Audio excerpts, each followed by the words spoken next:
ବିଜୁ ବାବୁଙ୍କର 109ତମ ଜନ୍ମ ଶତବାର୍ଷିକୀ ଉତ୍ସବ ପାଳନ ହେଉଛି ଏବଂ ଖାଲି ଯେ ନବରଙ୍ଗପୁର ଜିଲ୍ଲାରେ ନୁହଁ ଆମର ଯେତେ ଓଡ଼ିଶାର 147 ଆମର ନିର୍ବାଚନ ମଣ୍ଡଳୀରେ କନଷ୍ଟିଟ୍ୟୁଏନ୍ସି ୱାଇଜ୍ ଆମର ପାଳନ ହେଉଛି। ବିଭିନ୍ନ ଲୋକ ବିଭିନ୍ନ ବ୍ଲକରେ ବି କରୁଛନ୍ତି।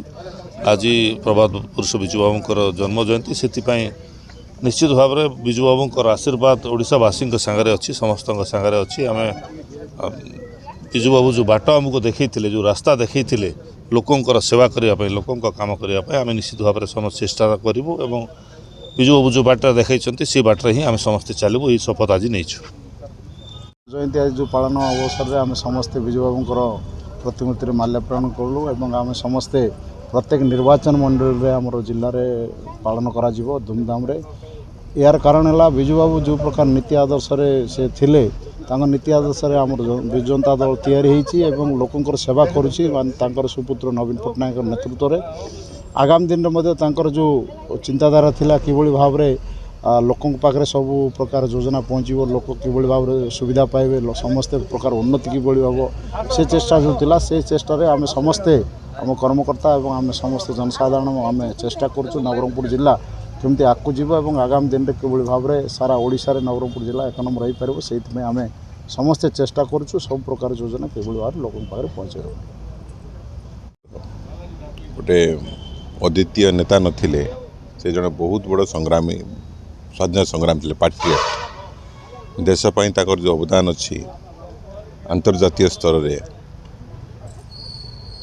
ଯେଉଁ ଲଢ଼େଇ କରିକି ଦେଶକୁ ସ୍ୱାଧୀନତା କରିବାରେ ତାଙ୍କର ଯେଉଁ ଅଗ୍ରଣୀ ଭୂମିକା ରହିଥିଲା, ଏକାଧାରରେ ଋଷିଆ, ଚାଇନା, ଇଣ୍ଡୋନେସିଆ ଏବଂ ବିଭିନ୍ନ ରାଷ୍ଟ୍ରମାନଙ୍କ ସହିତ ସେ ଯୋଗାଯୋଗ ରଖି ବିଭିନ୍ନ ସମୟରେ ବିଭିନ୍ନ ଦୁଃସାହସିକ କାମ ଯେଉଁ କରିଛନ୍ତି ତାହା ସବୁଦିନ ପାଇଁ ଚିରସ୍ମରଣୀୟ।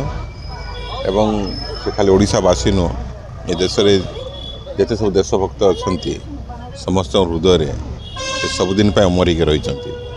ସେ ପୁଣ୍ୟାତ୍ମାର ଆଜି ଜନ୍ମ ଜୟନ୍ତୀ ଆମେ ନବରଙ୍ଗପୁର ଜିଲ୍ଲା ତରଫରୁ ଅତି ଆଡ଼ମ୍ବରରେ ଆଜି ପାଳନ କରୁଛୁ ଏବଂ ତାଙ୍କର ସ୍ମୃତିଚାରଣ କରୁଛୁ। ବିଶିଷ୍ଟ ଜନନାୟକ ତଥା ପ୍ରଭାତ ପୁରୁଷ ଓଡ଼ିଶାର ବରପୁତ୍ର ସ୍ୱର୍ଗତ ବିଜୁ ବାବୁଙ୍କର ଜୟନ୍ତୀ। ଆଜି ଏହି ଜନ୍ମ ଜୟନ୍ତୀ ଉପଲକ୍ଷେ ଆମେ ବିଜୁ ଜନତା ଦଳର ନବରଙ୍ଗପୁର ନିର୍ବାଚନ ମଣ୍ଡଳୀର ସମସ୍ତ ବରିଷ୍ଠ ନେତୃମଣ୍ଡଳୀ ଆଜି ସକାଳେ ତାଙ୍କର ବିଜୁ ପଟ୍ଟନାୟକ ପାର୍କ ସ୍ଥିତ ତାଙ୍କ ଷ୍ଟାଚ୍ୟୁ ଯେଉଁ ପ୍ରତିମୂର୍ତ୍ତି ରହିଛି ସେଠାରେ ମାଲ୍ୟାର୍ପଣ କରାଯାଇଥିଲା ଏବଂ ତାଙ୍କ ପ୍ରତି ସବୁ କର୍ମକର୍ତ୍ତାଙ୍କର ଗଭୀର ଶ୍ରଦ୍ଧାଞ୍ଜଳି ଅର୍ପଣ କରାଯାଇଥିଲା।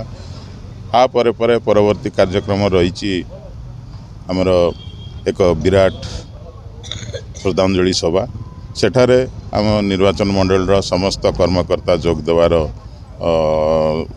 ଦେବାର କାର୍ଯ୍ୟକ୍ରମ ରହିଛି। ତ ଆଜି ଏଭଳିଆ ବିଜୁବାବୁ ଯିଏକି ତାଙ୍କର ଅବଦାନ ଆମର ସଶକ୍ତ ଓଡ଼ିଶା, ସମୃଦ୍ଧ ଓଡ଼ିଶା ଗଠନ କରିବାରେ ଭୂମିକା, ତାଙ୍କର ସ୍ୱାଧୀନତା ସଂଗ୍ରାମଠାରୁ ଆରମ୍ଭ କରିକି ଆମର ବିକଶିତ ଓଡ଼ିଶା ପର୍ଯ୍ୟନ୍ତ ଯେଉଁ ତାଙ୍କର ରହିଛି ଅବଦାନ, ତାରି ଉପରେ ସବୁ ଆଲୋକପାତ କରାଯିବ।